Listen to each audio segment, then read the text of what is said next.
Selamat pagi, Shalom. Selamat hari Minggu, selamat datang dalam kesempatan ibadah hari ini.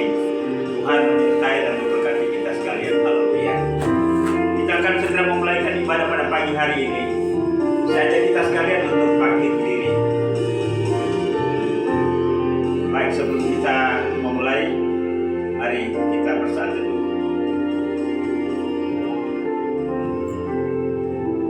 Firman Tuhan dalam Mazmur nomor 117 ayat 1 dan 2 berkata, "Pujilah Tuhan hai segala bangsa, megahkanlah Dia hai segala suku bangsa, sebab kasih-Nya hebat atas kita dan kesetiaan Tuhan untuk selama-lamanya." Haleluya. Kita siapkan pujian, katakan, "Betapa dahsyat Engkau Tuhan."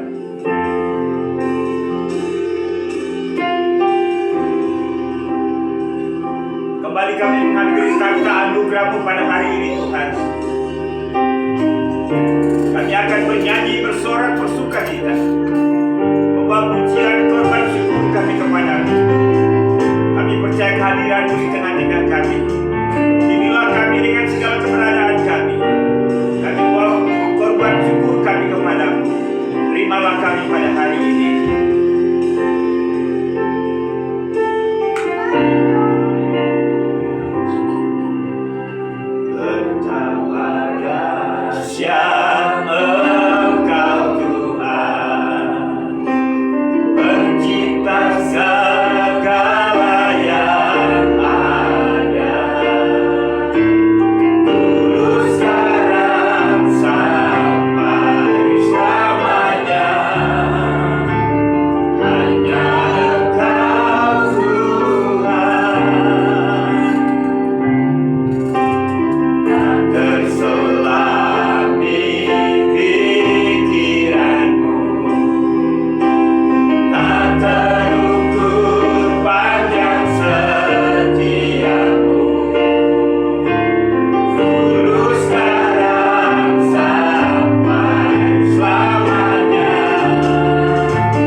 segala bangsa memuji dan memuliakan Engkau. Biarlah segala lidah, mulut mengaku bahwa Yesus adalah Tuhan, dan segala lutut bertelur menyembah Engkau, Yesus sebagai Raja. Makasih.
Untuk memuji dan menyembah Engkau dalam roh dan kebenaran.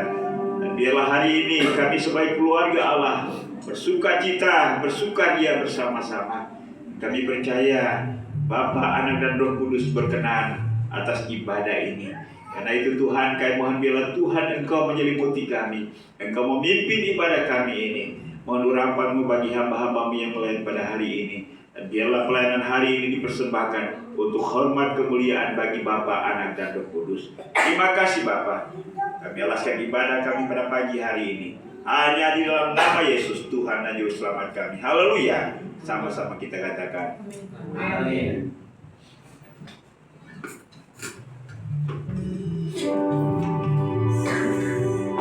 Saya menyapa sekali lagi. Shalom. Shalom. Kalau kita mau salam saudara kita, katakan selamat hari Minggu. Happy Sunday. Selamat hari Sunday. Happy Sunday. Kita lanjutkan, mari kita katakan pelukis cakrawala merangkai jagat raya. Yuk.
pilihanku, Kau Tuhan yang mulia turun ke bumi.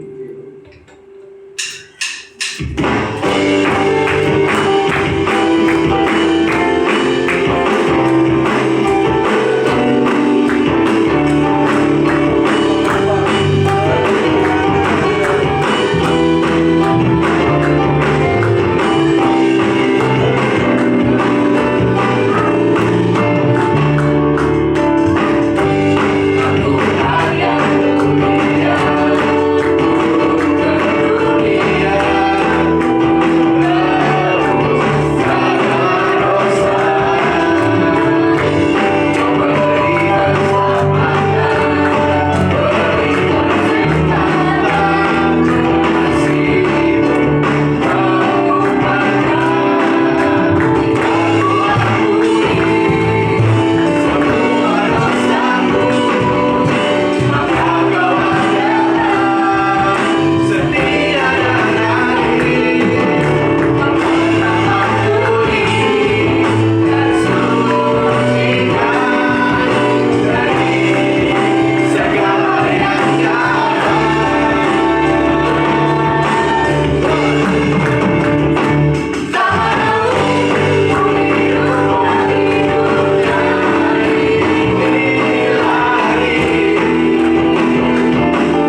Saya undang Bapak Ibu untuk berdiri.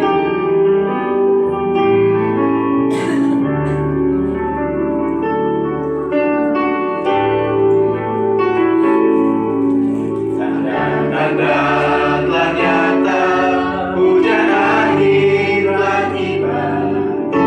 Allah sedang melawat umatnya. Badai telah menguning, siap untuk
kami di hadapan-Mu ya Tuhan. Kerinduan kami ialah bahwa supaya seluruh generasi keturunan Adam diselamatkan oleh Allah. Kami mengucap syukur bahwa Engkau memilih dan memanggil kami, dan kemudian Engkau mengutus kami agar kami mewartakan Injil keselamatan yang ada di dalam Kristus Yesus. Terima kasih, biarlah lagu ini menyemangati kami. Bahkan ini juga menjadi doa kami, kiranya Tuhan berkarya, bekerja. Hari-hari ini, bulan Agustus, Gereja Kemajuan Indonesia mendengungkan, menyuarakan visi dan pengutusan bagi warga Gereja Kemajuan Indonesia. Karena itu mampukan kami untuk dapat menangkap, memahami, mengerti, serta termotivasi dengan firman Tuhan yang dikumandangkan pada bulan Agustus ini. Sehingga dengan demikian kami dapat membawa dampak di mana dunia ini dapat diselamatkan bagi Allah. Hari ini kami kembali merenungkan tentang posisi kami sebagai anak-anak Allah yang Kau sudah panggil dan Kau sudah selamatkan, di mana kami diutus kembali ke dunia ini supaya kami dapat mewartakan keselamatan di dalam Kristus. Karena itu biarlah firman Tuhan pada hari ini dapat menolong kami, memotivasi kami, dan kami boleh menerapkannya di dalam setiap pengalaman hidup kami. Berkati juga anak-anak kami yang akan mendengarkan firman-Mu dari guru sekolah minggu, dan biarlah mereka juga dapat menerima firman pada hari ini. Berkati hamba-hamba-Mu yang akan menyampaikan firman-Mu, sehingga dengan demikian hari ini kami dapat pulang dengan sukacita. Terpujilah nama ya Tuhan. Inilah doa kami dalam nama Tuhan Yesus kami berdoa, haleluya. Amin. Baik, puji Tuhan, silakan duduk. Shalom. Selamat pagi Bapak Ibu dan Saudara. Kita bersukacita pada hari ini.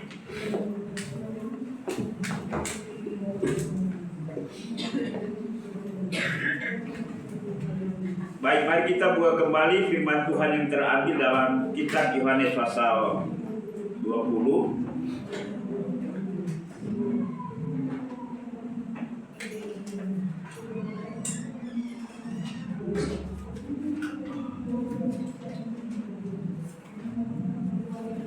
Yohanes pasal 20 ini yang menjadi bacaan kita dan perenungan kita dalam sepanjang bulan ini. Ya, kalaupun ada bagian-bagian firman Tuhan yang lain, itu adalah bagian pendukung yang berkaitan dengan tema mengenai pengutusan. Kita akan baca ayat 19 sampai dengan 23. Yohanes pasal 20 ayat 19 sampai 23. Baik, kita tunggu. Ya, sudah ditampilkan depan. Saya akan baca ayat yang ke-19, 21, 23 kita bersama-sama. Bapak Ibu ayat 20 dan 22 serta 23 sama-sama. Demikianlah bunyi firman Tuhan. Ketika hari sudah malam pada hari pertama minggu itu, berkumpullah murid-murid Yesus di suatu tempat dengan pintu-pintu yang terkunci, karena mereka takut kepada orang-orang Yahudi. Pada waktu itu datanglah Yesus dan berdiri di tengah-tengah mereka dan berkata, "Damai sejahtera bagi kamu." Dan sesudah berkata demikian, ia menunjukkan tangannya dan lambungnya kepada mereka. Murid-murid itu bersukacita ketika mereka melihat Tuhan. Maka kata Yesus sekali lagi, "Damai sejahtera bagi kamu.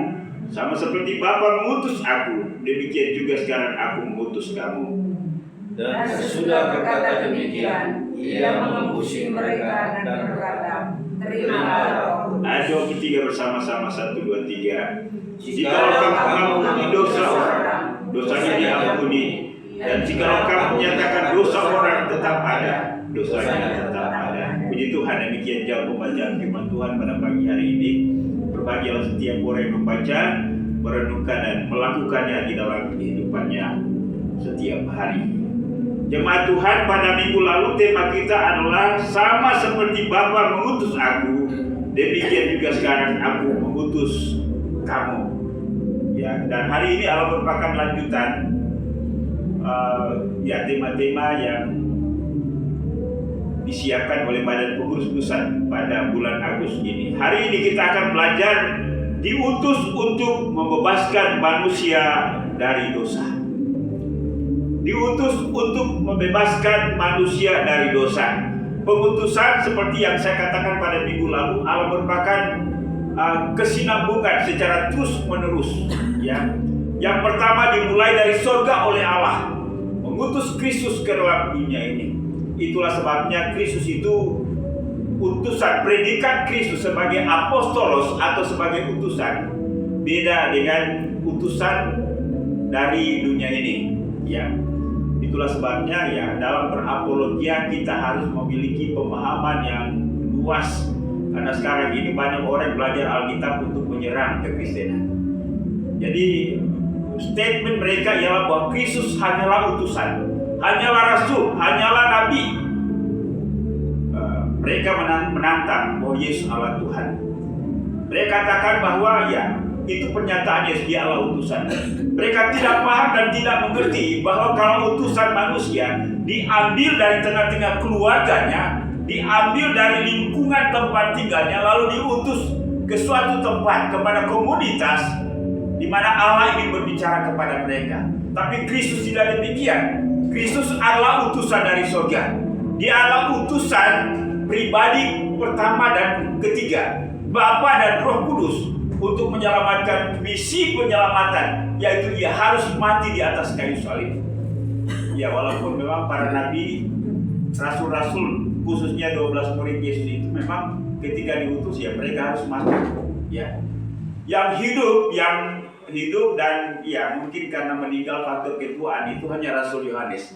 Yang lain-lain itu dibunuh, ya, disalib, digergaji, diseret di tengah-tengah jalan dan lain-lain sebagainya.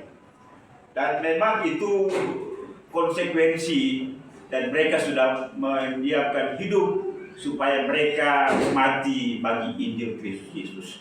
Mereka adalah utusan, tapi mereka, Kristus beda. Ya, itulah sebabnya dimulai dari Allah dengan mengutus anaknya, mengutus firman yang hidup, yaitu Kristus. Itulah sebabnya Kristus beda dengan manusia. Amin Bapak Ibu. Ya. Nah, Alkitab menggambarkan bahwa dosa tidak hanya sekedar sikap, dan ini merupakan pendahuluan kita. Mengapa Kristus harus diutus? Ini kan pertanyaannya. Apa kebutuhannya? Apa kepentingannya? Apa yang terjadi dengan dunia? Apa yang terjadi dengan manusia? Sehingga pribadi kedua dari Tritunggal itu harus hadir di dunia ini. Ya. Inilah urgensinya, inilah kebutuhannya, bahwa manusia dikuasai oleh dosa. Dan Alkitab menggambarkan dosa tidak hanya sekedar sikap dan tindakan atau perbuatan yang bertentangan dengan firman Allah, tetapi dosa juga digambarkan sebagai penguasa, sebagai tuan yang memperhamba atau menguasai manusia. Sehingga ketika manusia melakukan apapun, sadar atau tidak sadar, yang bertentangan dengan firman Allah, itu adalah kehendak dosa. Kehendak dosa. Dosa, ya, dosa itu disebut sebagai kata sifat memang, ya, kata sifat. Tetapi dia setali dua uang, ya, dengan roh jahat. Ya, dosa dengan roh jahat itu ya adalah sama, yang mengkungkung, yang merantai, yang mengikat hidup manusia, sehingga manusia tidak bebas untuk melakukan kebenaran. Amin Bapak Ibu. Ya, itulah fakta yang ada. Karena itu Paulus berkata, sebab itu hendaklah dosa jangan lagi berkuasa. Perhatikan kata-kata ini. Ditampilkan lagi.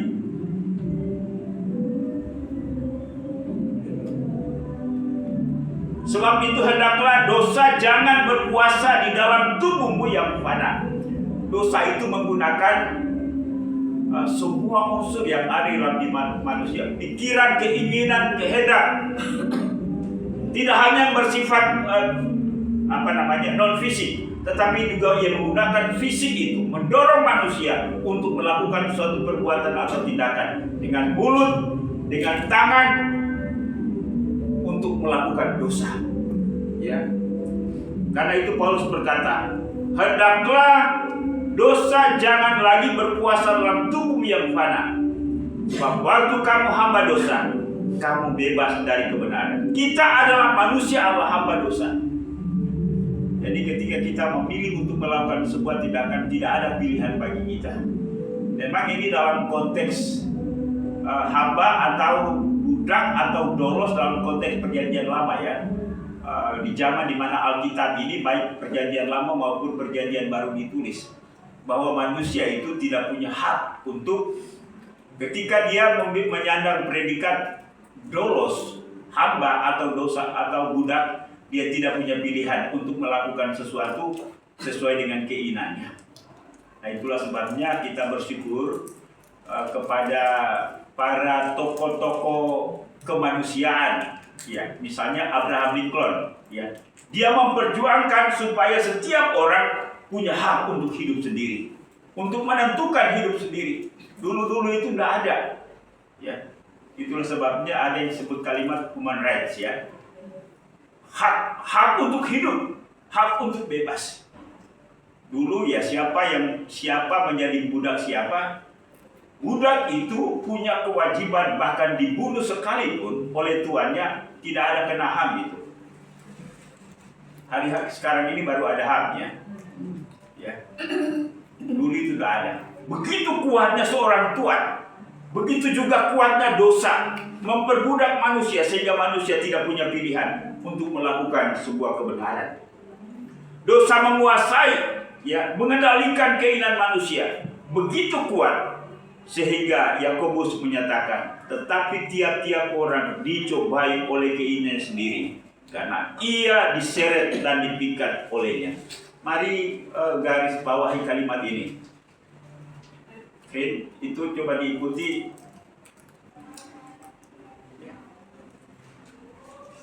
Dosa menguasai, mengendalikan keinginan manusia begitu kuat sehingga Yakobus menyatakan, tetapi tiap-tiap orang dicobai oleh keinginan sendiri. Perhatikan kalimat ini, karena ia diseret dan dipikat olehnya. Bapak Ibu bisa bayangkan bahwa sebenarnya kadang-kadang kita tidak ingin melakukan sesuatu, tapi karena keinginan, karena kemarahan kita, karena dendam kita, segala hal yang baik itu, ya mungkin ada kata sabar, jangan, itu terabaikan karena nafsu. Kemarahan itu keinginan yang dikendalikan oleh dosa, oleh iblis. Begitu kuat. Ya. Bahkan siapapun yang mencoba melarang, seolah-olah tidak ada artinya kata-kata dan kalimat itu. Karena keinginan, ya. Bapak Ibu pernah berada dalam situasi seperti ini? Diseret, ya, dipikat. Begitu kuatnya. Karena kita adalah manusia Allah, budak dosa.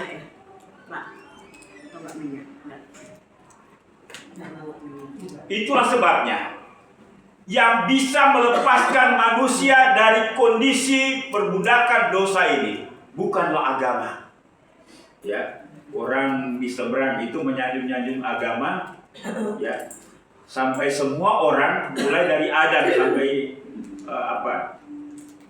semua nabi-nabi, termasuk nabinya orang Kristen, nabinya orang Yahudi, ya dikatakan ya semuanya itu beragama sebelah. Ya. Ya. Menyanjung agama sedemikian rupa. Ya, orang Yahudi pun juga begitu, bangga dengan keyahudiannya. Ya. Bangga dengan Yudaismenya. Tetapi Yesus mengincam mereka, khususnya para Farisi ahli Taurat. Mereka tampil dengan jubah-jubah agamis, ya, berdoa bahkan di tengah jalan. Ya, Bapak Ibu lihat orang sembahyang di dalam jalan. Di Monas. Ya. Supaya mereka kelihatan beragama, ya. Ya. Tetapi itu pun juga tidak bisa membebaskan manusia dari dosa. Lihatlah kalau orang beragama marah, berseru atas nama Tuhan, bakar, bunuh, pancung. Ngeri bukan?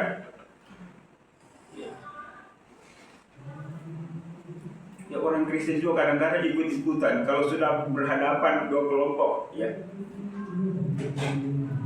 Dulu waktu kerusuhan di Ambon ada pendeta yang doakan kelompok prajurit yang mau berperang itu, ya, tumpangkan tangan mereka, suruh mereka saling membunuh. Aduh, ini kan konyol ya. Daripada mati konyol kali. Ya. Ya, waktu itu pendeta juga diperhadapkan dengan situasi sulit. Itu kelompok itu datang kepada pendeta mendoakan mereka supaya mereka berperang. Wah, ini sudah kembali ke dalam perjanjian lama ini ya.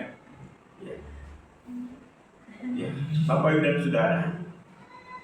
Tapi saya belum pernah mendengarkan Yesus Allah Tuhan penggal, Yesus Allah Tuhan bakar. Dalam nama Yesus, ya. Kiranya tidak ada orang Kristen yang memiliki konsep seperti itu. Amin, Bapak Ibu. Ya. Begitu kuatnya kemarahan yang dikendalikan oleh dosa, haus darah, ya, halal darahnya. Ya. Orang yang menghalalkan darah orang itu ya bukan dari Tuhan, tapi dari iblis. Amin, Bapak Ibu. Ya. Mengapa? Karena itu dorongan dosa yang begitu luar biasa. Ya, kita hanya disuruh ya sabar. Ya. Carilah solusi yang memang bukan jalannya dosa, ya. Tapi damai sejahtera, sukacita yang dikendalikan oleh Roh Kudus. Nah, ini jalan kita, ya. Jalan damai. Karena itu, ya kesimpulannya ialah bahwa tidak ada manusia yang sanggup untuk dapat melepaskan dirinya dari genggaman kuasa dosa itu. Agama tidak bisa, budaya manusia tidak bisa, ilmu pengetahuan dan teknologi, etika, ya bahkan falsafah yang didengung-dengungkan oleh orang Yunani sejak dulu sampai dengan hari ini juga tidak bisa memampukan manusia untuk melepaskan dirinya dari ikatan dosa. Hanya satu pribadi yang sanggup untuk melepaskan manusia, yaitu Tuhan sendiri. Karena itu ia harus datang ke dunia ini dalam wujud manusia, yaitu manusia Kristus Yesus. Dan ia harus mati di atas kayu salib. Dan dengan kematiannya itulah yang memampukan manusia untuk terlepas dari dosa. Ya. Karena itu ketika Yesus pada waktu dilahirkan, malaikat Jibril datang kepada Yusuf. Karena waktu itu Yusuf kan mulai bimbang ya, ketika dia tahu bahwa tunangannya Maria ini hamil, dia ingin tinggalkan Maria baik-baik. Tetapi malaikat datang. Malaikat katakan, Yusuf, janganlah engkau bimbang menerima Maria sebagai istrimu. Karena kandungannya itu berasal dari Roh Kudus. Dia akan mengandung dan melahirkan seorang anak laki-laki. Dan hendaklah engkau menamakan dia Yesus. Karena dialah yang akan menyelamatkan umatnya dari dosa mereka. Garis bawahi kalimat ini. Karena dialah, Yesuslah yang akan menyelamatkan, melepaskan, membebaskan umatnya dari dosa mereka. Bukan agama. Itulah sebabnya, inilah yang seharusnya memotivasi kita untuk terus memberitakan Injil. Banyak orang beragama di dunia ini. Banyak orang yang punya pendidikan tinggi di dunia ini. Banyak orang yang punya macam-macam petunjuk kehidupan di dunia ini. Tapi yang bisa menyelamatkan manusia dari dosa bukanlah agama, bukan ilmu pengetahuan dan teknologi, bukan kemajuan peradaban manusia, tetapi hanya satu pribadi, Yesus Kristus. Karena itu Yesus katakan,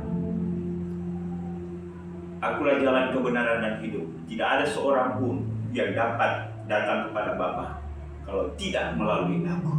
Dan pernyataan itu ditegaskan kembali oleh muridnya Petrus. Di bawah kolong langit ini tidak ada seorang pun yang dapat menyelamatkan manusia, hanya di dalam nama Yesus. Itulah sebabnya inilah yang harus kita pahami. Banyak orang beragama, mungkin dengan beragama untuk hidup baik. Tapi sekali lagi, saya mengamati sejak dulu sampai dengan hari ini, orang yang mengaku diri beragama, munafik.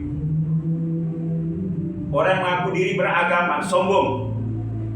Orang yang mengaku diri beragama, arogan. Ya.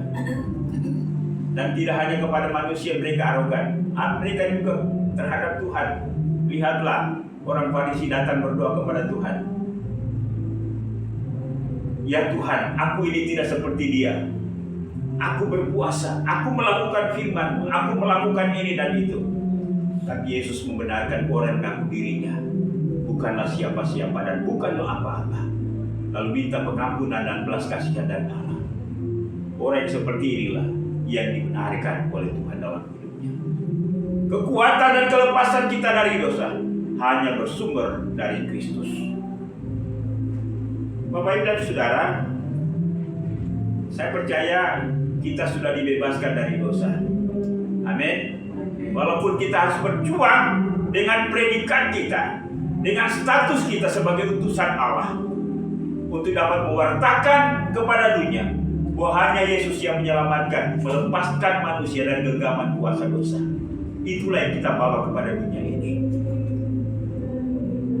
Kalau demikian, apa yang kita butuhkan? Berita baiknya ialah bahwa Tuhan tidak mengutus kita tanpa bekal apapun. Ia mengutus kita dengan sebuah pendampingan dari pribadi yang ketiga, yaitu Roh Kudus. Firman Tuhan berkata, dan sesudah berkata demikian, ia mengembusi mereka dan berkata, terimalah Roh Kudus. Ya, dan ini dipakai oleh gereja-gereja tertentu ketika mengutus anggota jemaatnya. Pendeta itu seolah-olah bertindak seperti Yesus, mengembuskan, meniup sesuatu kepada orang-orang itu lalu mengutus mereka. Bolehkah pendeta berlaku seperti itu, Baru? Ya, kayaknya gereja Kemainjil, ya gereja-gereja tertentu tidak punya kewenangan, merasa tidak punya kelayakan, tidak punya kewenangan. Yang dapat menghembuskan Roh Kudus, Allah pribadi Allah itu sendiri, pribadi yang ilahi itu sendiri. Ya. Karena itu ya saya belum pernah dalam lingkungan gereja Kemainjil Indonesia seorang pendeta berdiri depan lalu kemudian menghembuskan, ya seolah-olah Roh Kudus itu keluar dari hembusannya. Ya, ada pendeta dari golongan-golongan gereja tertentu ya berani ya. Kita pendeta hanya sebagai alat, meminta kepada Allah agar Roh Kudus itu, ya Roh Kudus itu dicurahkan ya. Jadi Roh Kudus itu tidak turun naik surga, sudah dicurahkan pada hari Pentakosta bukan? Dan gereja tetap memperingatinya terus menerus. Dan hari-hari ini Roh Kudus itu bekerja di dalam kehidupan tubuh Kristus atau anggota jemaat, bekerja di tengah-tengah dunia ini, dan hari ini masih terus bekerja. Nah, tinggal bagaimana kita menyerahkan diri secara total kepada penguasaan, kepenuhan, dan pimpinan Roh Kudus atau tidak. Ya. Dan sesudah berkata demikian, ia mengembusi mereka dan berkata, terimalah Roh Kudus. Bapak Ibu dan Saudara, tujuannya apa? Roh Kudus itu ada di dalam kehidupan gereja, setiap orang percaya. Yang pertama, Roh Kudus memberikan kekuatan dan keberanian untuk memberitakan Injil. Bapak Ibu kalau mau berbicara tentang firman Tuhan kepada seseorang, mikir gak? Iya. Kan? Gimana saya mau ngomong? Mulai dari Akibat daripada banyak pertimbangan itu, akhirnya kita tidak jadi memberitakan Injil. Kita berpikir dia terima atau enggak. Jangan-jangan dia tersinggung. Lalu kemudian, pada akhirnya kita memposisikan diri kita vakum dan memposisikan diri kita tidak jadi menjadi utusan.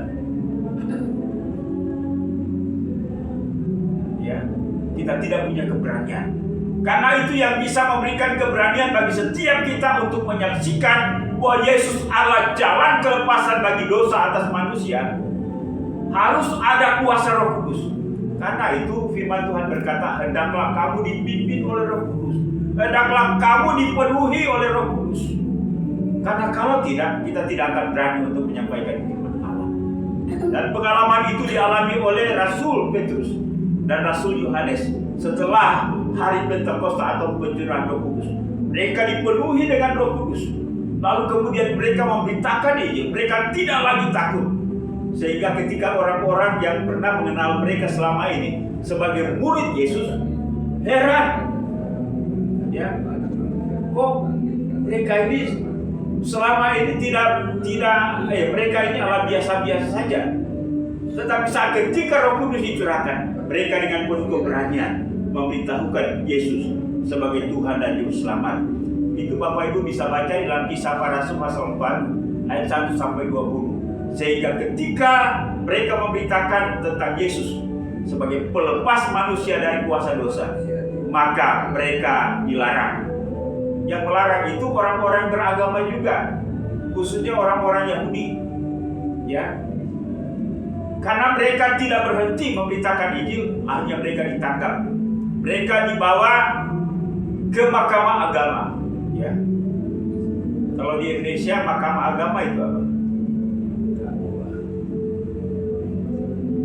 Ya, ada wadah, ada organisasi keagamaan di Indonesia ini memang yang membackup, ya, agama kelompok mereka, ya, sehingga segala sesuatu, ya, bicara juga haram, halal dan lain-lain sebagainya. Nah, sekarang ini ada undang-undang tidak boleh menikahkan orang yang berbeda agama. Kalau dulu-dulu masih boleh. Ya memang kita juga ya tidak, walaupun katakanlah tidak ada undang-undang itu, kita tidak serta-merta juga menikahkan mereka yang beda agama. Ya. Yang kita nikahkan adalah mereka yang sudah mengaku Yesus sebagai Tuhan dan Juru Selamat. Ya. Walaupun kadang-kadang pendeta juga ditipu. Ya, setelah mengaku Yesus sebagai Tuhan dan Juru Selamat, lalu kemudian dibaptis, setelah menikah tinggalkan Yesus. Ya, saya juga alami itu.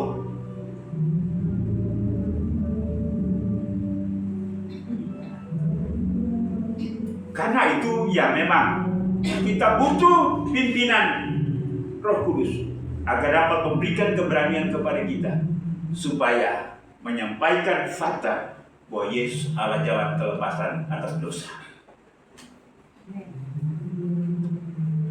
Dan itulah yang disampaikan oleh Petrus dan Yohanes, sehingga orang-orang di situ bingung, kok orang-orang ini berani amat ya? Mereka ditahan, tapi kemudian mereka dilepaskan.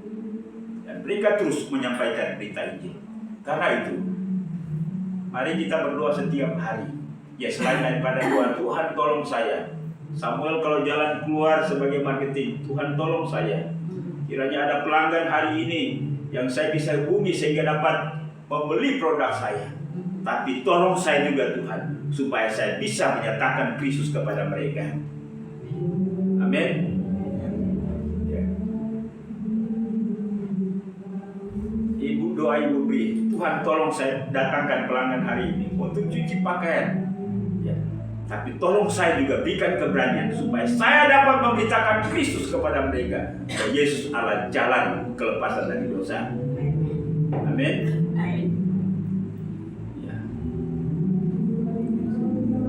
Ya, setiap kita dengan profesi kita.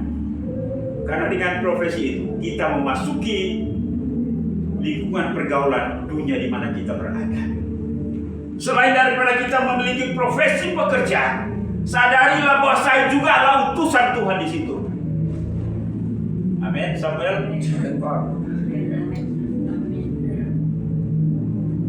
Ya, kita punya tugas dari perusahaan supaya kita dapat mempromosikan dan menjual produk-produk. Ya. Tapi sekali lagi, kita punya jasa juga yang harus kita tawarkan kepada dunia ini. Bahwa saya memberitakan kabar baik kepadamu. Apa itu? Sekarang ini memang butuh hikmat untuk menyampaikan sesuatu dengan kalimat yang tepat, ya. Tidak serta-merta juga. Kau orang berdosa, ya. Kamu harus bertobat, ya. Ya, mulai pelan-pelan. Bagaimana menciptakan sebuah hubungan, sebuah situasi sehingga kita bisa masuk dengan Injil Kristus Yesus, dan kita dapat menyatakan dengan sukacita, dengan tenang kepada mereka bahwa Yesuslah yang dapat menolong lepas dari dosa. Amin, Bapak Ibu. Ya. Yang kedua, kita butuh Roh Kudus di dalam tugas dan tanggung jawab kita sebagai utusan Allah. Mengapa? Karena Roh Kuduslah yang dapat menginsafkan dunia ini, orang-orang yang diinjili. Menyisakan mereka bahwa mereka adalah orang berdosa. Menyisakan mereka bahwa ada kebenaran yang Allah berikan kepada kita, yaitu Kristus. Karena itu Kristus berkata, "Akulah kebenaran." Dan menyisakan mereka bahwa pada akhirnya nanti setiap manusia di dunia ini, termasuk mereka, kita juga akan menghadap takhta pengadilan Allah untuk mempertanggungjawabkan segala hal yang kita lakukan di dunia ini. Ya. Dan itu bicara tentang penghakiman, pengadilan akhir itu, pengadilan di sana itu semua orang tuh hampir tahu, orang yang beragama. Ya. Tetapi sekali lagi, bahwa di sana mereka tidak ada pembela, tetapi Kristuslah yang akan membela kita. Ia menjadi pembela kita. Ya, dan beritahukan kepada mereka bahwa kamu ketika nanti sampai di pengadilan Allah, kamu tidak ada pembela, tapi kami punya pembela, yaitu Yesus. Karena Dia yang telah menggantikan kami mati bagi dosa-dosa kami, sehingga kami lepas dari dosa. Dan Roh Kudus akan menginsafkan, menyadarkan mereka, sehingga pada akhirnya mereka mengakui bahwa Yesus adalah Tuhan dan Juru Selamat. Dia adalah satu-satunya solusi bagi manusia yang hidup di dalam ikatan dosa. Amin, Bapak Ibu. Sekali lagi, dunia ini banyak menawarkan jalan keluar. Ya, saya sudah pernah berkata bahwa ada beberapa orang yang masuk penjara itu karena kriminal. Ya, jadi penjara itu dimaksud oleh negara Allah supaya membawa efek jerah, supaya penjahat-penjahat itu tobat. Tapi setelah mereka menjalani masa hukuman mereka, keluar, mereka tobat, malah ada yang bilang mereka tambah jahat. Dia bilang, kok saya sudah rasakan gimana hidup di penjara, makan gratis. Ya, padahal mereka hidup di dalam ruangan baru berapa kali berapa ya? Kalau di dalam penjara Kecil sih ukuran. iya kecil. Ada kesaksian itu mereka nggak bisa bergerak. Ya. Itu tertentu sih, nggak bisa berat tertentu. Nah, tertentu ya. Jadi BC ada di situ dan lain-lain sebagainya ya. Ya kalau koruptor, kalau pejabat ya mereka ada ruang sendiri asing, malah ada ruang kantor juga di sana. Ventilasi. VIP nggak bisa sangat bayar. Konon kabarnya di sana juga ya ditawarkan ruangan mesti bayar. Tapi kalau di neraka tidak ada begitu. Ya, satu kali dihukum di sana ya, semua gabung, ya, semua teriak-teriak. Tidak ada kelas VIP di sana. Ya. Bayar nggak bisa. Semua di sana itu kelas menderita. Tidak ada bayar lagi. Beritahukan kepada mereka supaya mereka tidak di sana. Ya, sama seperti orang kaya itu kan, minta kepada Bapak Abraham supaya suruh Lazarus lagi kembali ke dunia ini. Untuk memberitahukan saudara-saudaranya supaya saudara-saudaranya itu jangan menyusul dia ke Hades itu. Ya.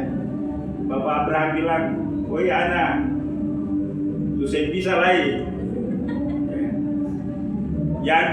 Yang di situ saya bisa ke sini, yang dari sini saya bisa ke situ. Apalagi mau balik di dunia. Di dunia itu sudah ada Alkitab, sudah ada pendeta-pendeta. Kalau mereka bertobat ya bertobat. Tapi kalau tidak ya mereka juga akan ke situ. Ya. Jadi ya tidak ada lagi utusan ya. Sampai kalau sudah kembali ke sana tidak bisa diutus balik lagi. Ya. Mumpung hari ini masih bernafas dan hidup tinggal di Kelapa Gading. Bisa nyales lagi. Ya. Ya, diutus dari tempat di mana kita ada ya. Manfaatkan itu. Ya. Oma kalau ada yang nawarin kue, nawarin Yesus juga. Jangan nawarin kue doang ya. kita adalah utusan. Kita tidak punya kemampuan apa-apa. Ya. Malah kadang-kadang kita juga bingung, sudah menginjili, sudah bergaul, sudah memberitakan kepada Kristus, memberitakan mereka tentang Kristus, tapi ya mereka juga tidak berubah-berubah. Ya, hanya Roh Kudus yang memampukan mereka, menginsyafkan mereka. Karena itu ya selain daripada berdoa untuk pekerjaan kita, kesehatan kita, keamanan, kenyamanan kita setiap hari, berdoa juga supaya Tuhan tolong saya. Jika hari ini ada orang yang belum kenal Engkau, bercakap-cakap bertemu dengan saya, berikan kekuatan bagi saya untuk menyampaikan nama Yesus kepada mereka. Ya, dan Roh Kudus bekerja untuk menginsyafkan mereka. Yang ketiga, ya masih ada yang lain, tapi ini masih berbicara tentang apa manfaat atau kegunaan atau pentingnya Roh Kudus bersama-sama dengan kita. Di dalam Efesus pasal 1 ayat 13 dan 14 berkata, di dalam Dia kamu juga karena kamu telah mendengar firman kebenaran, yaitu Injil keselamatan. Di dalam Dia kamu juga ketika kamu percaya dimeteraikan dengan Roh Kudus. Jadi Roh Kudus itu adalah meterai. Meterai itu kegunaannya adalah sebagai tanda legalitas terhadap sesuatu yang memiliki nilai hukum yang tidak bisa digugat. Misalnya kalau Bapak Ibu buat perjanjian, ada meterai ya. Meterai sekarang itu dulu 6.000, sekarang 10.000. Itu artinya perjanjian itu sah. Ya, sah secara hukum. Ya, karena kalau ngomong doang kan bisa menyangkal, tapi kalau ada tanda tangan di atas meterai itu sah dan kita bisa proses menuju ruang hukum. Ya. Jadi setiap orang yang percaya kepada Kristus, yang benar-benar mengaku Yesus sebagai Tuhan dan Juru Selamat dia, menerima Dia dalam hati dan punya komitmen untuk hidup mengikuti Dia setia sampai pada akhirnya, maka tandanya adalah ia memiliki Roh Kudus, dipenuhi, dipimpin oleh Roh Kudus.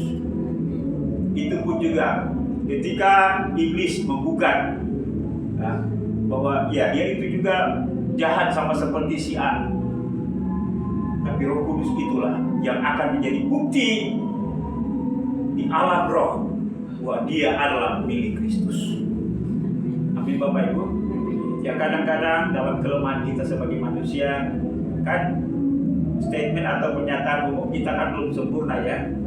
Ya, yang Maha tahu tentang kualitas kemurnian iman kita, kehidupan rohani kita hanya Tuhan sendiri.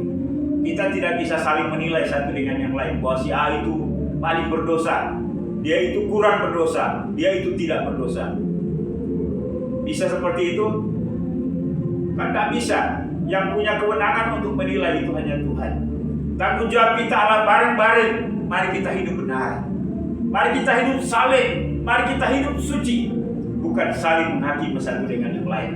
Kalau saling menghakimi, maka kita akan saling melukai.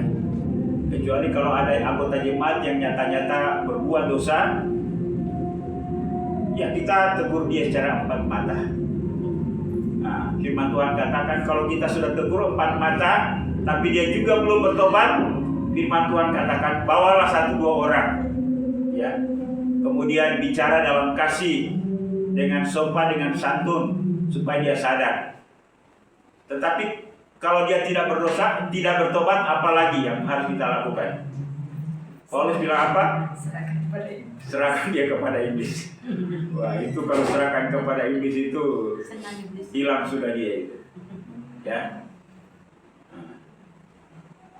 Tapi ya kadang-kadang pendeta sekalipun mungkin sudah sulit seseorang itu dinasihati, dia masih tetap mendoakan cara diam-diam. Tuhan tolong dia, kasihani dia, kasih kesempatan buat dia. Ya. Itu ada seorang pekerja yang diberikan tanggung jawab oleh tuannya untuk menanam dan merawat pohon.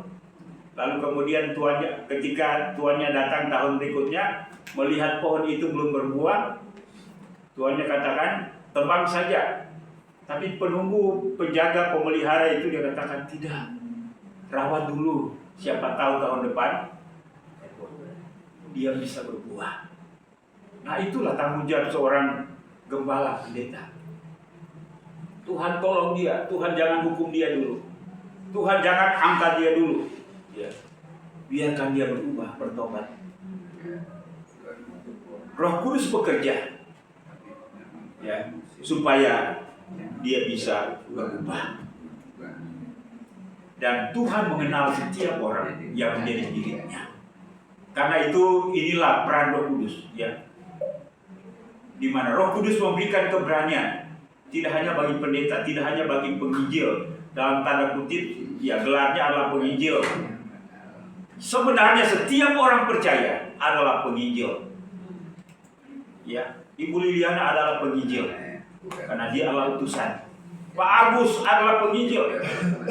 Saya adalah penginjil. Kita semua adalah penginjil karena kita adalah utusan Allah. Amin Bapak Ibu.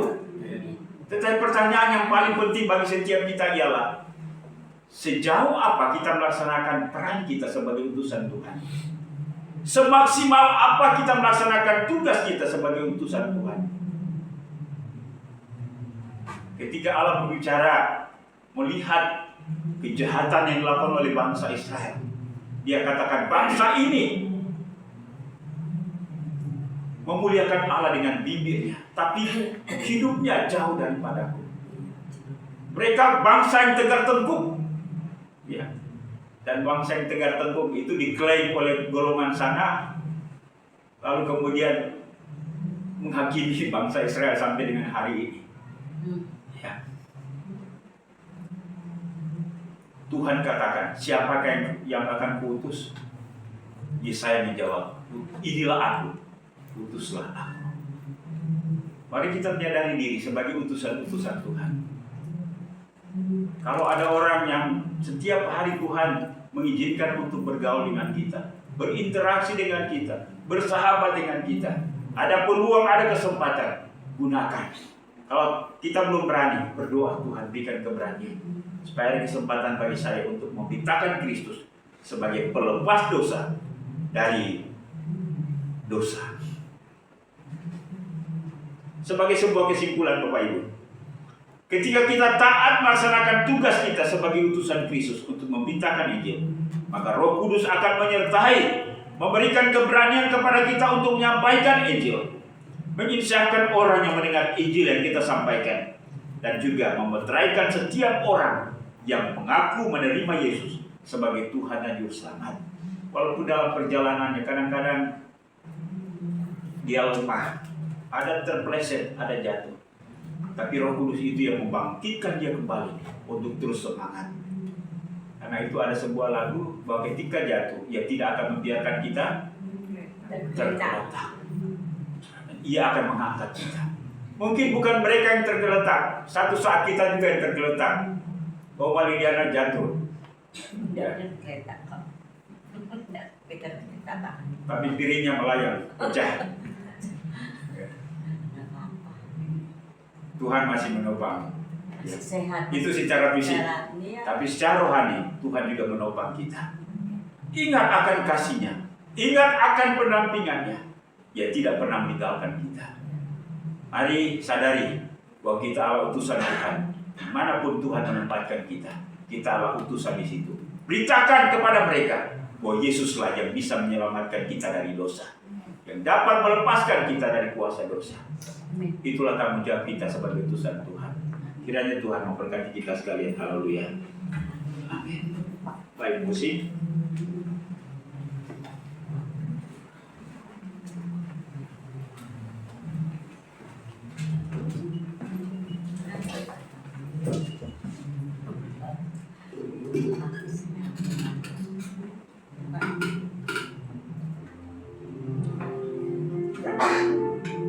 Bapak mempersembahkan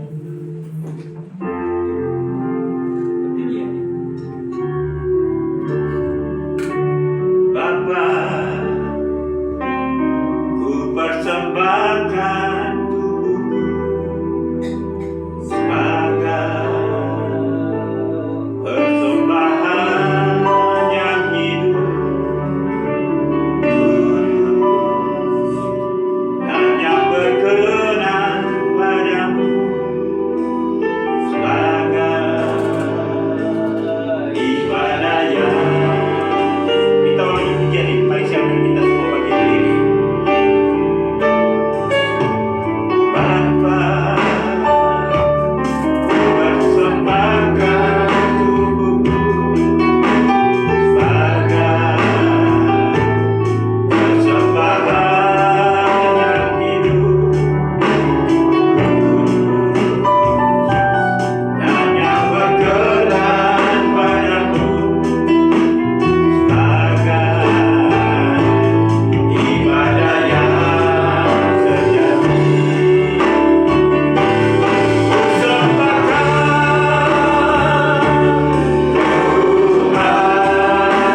terus terawat dan bertumbuh, memotivasi kita sebagai utusan-utusan Kristus. Biarlah pujian ini menjadi doa kami ya Tuhan. Biarlah kami mempersembahkan tubuh kami. Biarlah kami mempersembahkan hidup kami untuk kemuliaan nama-Mu. Ya Tuhan, di luar sana masih banyak jiwa-jiwa yang membutuhkan keselamatan daripada Tuhan. Tuhan, biarlah Engkau pakai kami melalui hidup kami. Nama-Mu dimuliakan sehingga banyak jiwa-jiwa yang datang kepada Tuhan untuk menyembah-Mu. Terima kasih Tuhan. Biarlah Engkau perlengkapi kami. Tanpa Tuhan kami bukan siapa-siapa. Biarlah kiranya Tuhan, kami yang bukan siapa-siapa ini Engkau pakai Tuhan untuk kemuliaan nama-Mu. Terima kasih Tuhan untuk firman-Mu hari ini, mengingatkan kami bahwa begitu banyak jiwa-jiwa di luar sana yang masih membutuhkan Engkau, membutuhkan keselamatan daripada Tuhan. Dan biarlah melalui firman ini Tuhan, Engkau mengingatkan kami kembali. Terima kasih Tuhan, biarlah Engkau pakai kami Tuhan lebih lagi untuk kemuliaan nama-Mu. Terima kasih Tuhan, Engkau pakai hidup kami. Terpujilah nama-Mu, di dalam nama Tuhan Yesus kami mengucap syukur. Haleluya. Amin. Amin. Terima kasih. Silakan duduk. Tuhan memberkati. Kita berdoa. Tuhan yang Maha Agung, Maha Setia, Maha Kuasa, terima kasih Tuhan atas kesempatanmu. Pada pagi hari ini kami akan bersyukur dan berterima kasih jikalau kami masih ada saat ini di altar-Mu untuk menyembah-Mu. Kami mengucap syukur Bapak karena mengenai sayang kepada kami. Kami berdoa ya Bapak, kami persiapkan hati kami untuk memberikan sedikit dari apa yang kami punya Tuhan. Biarlah berseberapa pemberian kami ya Bapak dapat mempelajari pekerjaan dalam terus kerajaan berkat ini Bapak. Kami siap memberi dengan sukacita. Dan mau kami bersyukur. Haleluya. Kita nanti biar bagai Raja Allah.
Mari saja kita semua berdiri, kita angkat pujian nomor 300 dalam nyanyian kemenangan iman.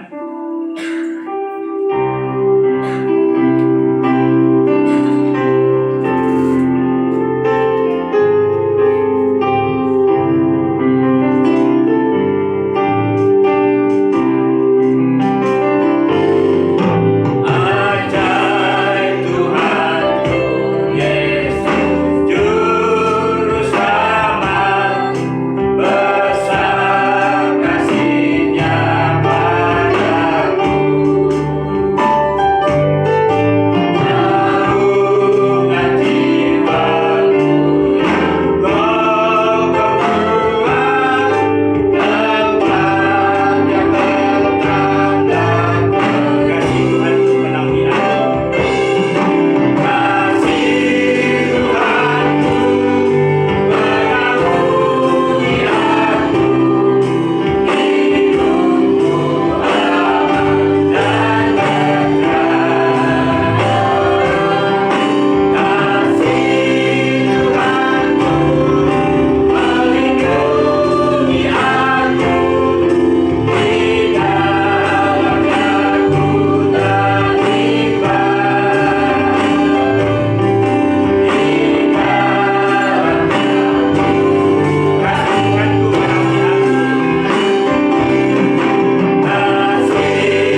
menyertai dan memberkati ibadah kami hari ini sejak pembukaan, pertengahan hingga menjelang selesainya.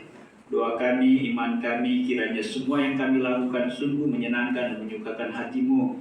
Terimalah semua pujian, penyembahan, bahkan persembahan kami menjadi kesukaan bagi Tuhan. Terima kasih untuk semua hamba-hamba yang Tuhan sudah pakai dalam pelayanan hari ini, baik yang memimpin pujian, yang menyampaikan firman-Mu, singers, pemain alat musik, kolektan multimedia. Kiranya Tuhan memberkati mereka yang bersaksi, Tuhan juga memberkati. Bahkan kehadiran kami juga membawa dampak berkat bagi setiap kami dan lebih lagi memuliakan nama Tuhan. Terus berdoa untuk pertumbuhan iman rohani daripada seluruh jemaat Marturia. Kiranya Roh Kudus terus membantu kami dalam proses pertumbuhan iman rohani kami menuju kedewasaan rohani, keserupaan dengan Kristus Yesus. Berdoa untuk kehidupan rumah tangga, hubungan suami istri, anak, orang tua. Biarlah damai sejahtera Allah mengikat kami, mampukan kami untuk bersikap seperti firman-Mu sehingga dapat memberkati anggota keluarga kami. Demikian pun juga hamba berdoa untuk jemaat-Mu dalam kondisi kesehatan mereka. Tuhan tolong mereka yang lemah tubuh, yang sakit, punya pergumulan apapun. Kami bawa mereka dalam tangan-Mu, jamah dan sembuhkan mereka dalam nama dan kuasa-Mu. Juga berdoa Tuhan untuk pekerjaan jemaat-Mu, Tuhan memberkati tangan-tangan mereka sehingga apapun yang dikerjakan dapat menghasilkan ekonomi keuangan untuk dapat mencukupi kebutuhan hidup mereka.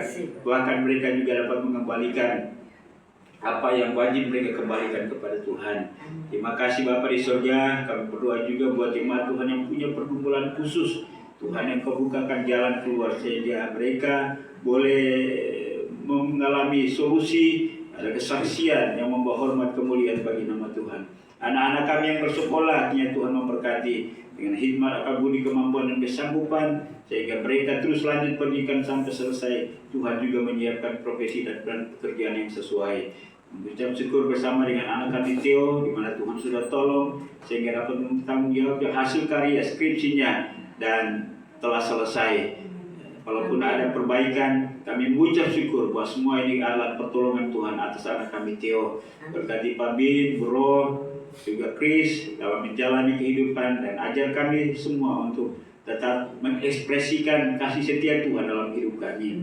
Ya Bapa di surga, kami juga mau berdoa Tuhan untuk jemaat Tuhan yang ada di luar negeri, para Diman, demikian pun juga Ibu Vivi, untuk Claudia, demikian pun juga dengan Tirta Anggi, Ina, Alvin. Tuhan memberkati mereka dalam pekerjaan mereka di sana. Dan biarlah mereka juga tetap mengingat kami sebagai keluarga dan juga keluarga rohani. Sehingga kami saling menopang dalam hal apapun yang kami perlu lakukan untuk kami bersama-sama. Terima kasih Bapa di surga. Demikian pun juga Tuhan, kami mau berdoa untuk tempat ibadah kami. Kami mohon biarlah Tuhan Engkau tolong kami. Sebagaimana Tuhan sudah menolong kami tahun-tahun lalu, Tuhan juga pasti menolong kami tahun ini.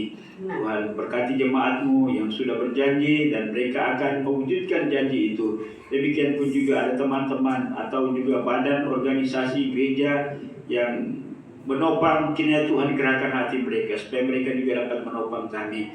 Terima kasih Bapa di surga. Sekali lagi berkati mereka semua.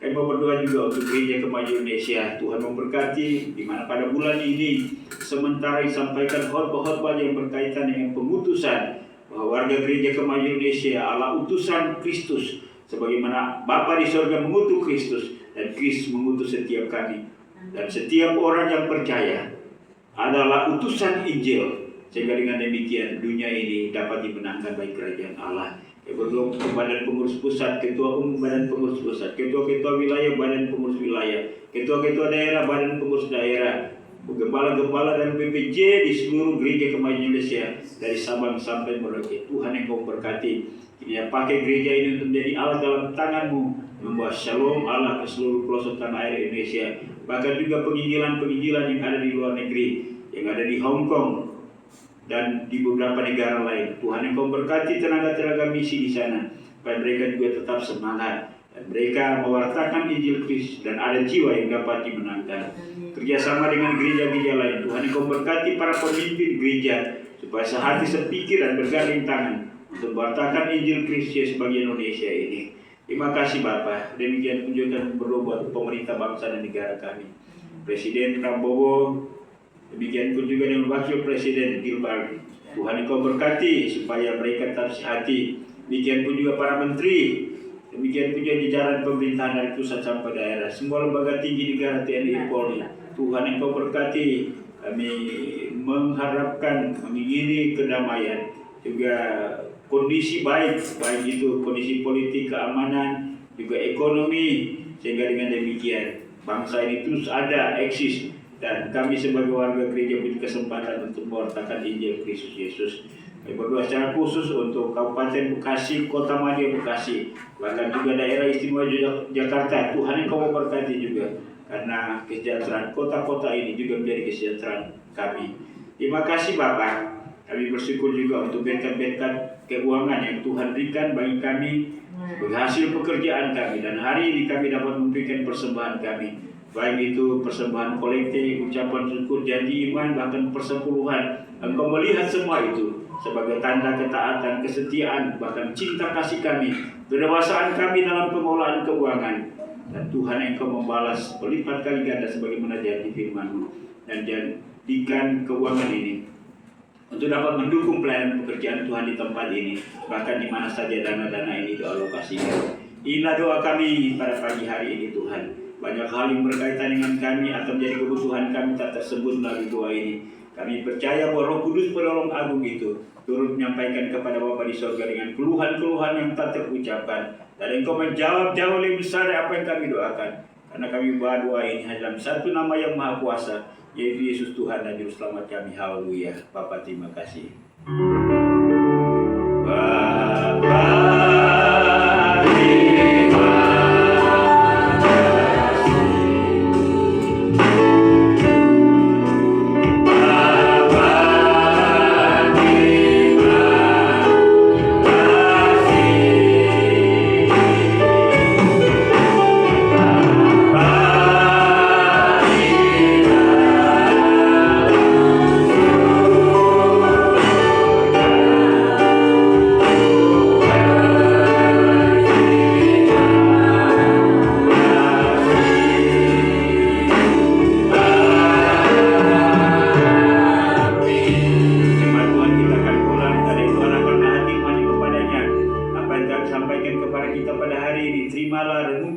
dan lakukanlah itu dalam segenap kehidupanmu, dan biarlah kasih karunia daripada Allah Bapa, anugerah dan nama sejahtera rahmat Tuhan Yesus, serta pimpinan penghiburan pertolongan Roh Kudus menyertai kita sekalian hari ini, bahkan sampai Maranatha, Yesus datang untuk menjemput saleh-salehnya. Haleluya. Sama-sama kita katakan amin. Silakan duduk, ibadah kita sudah selesai.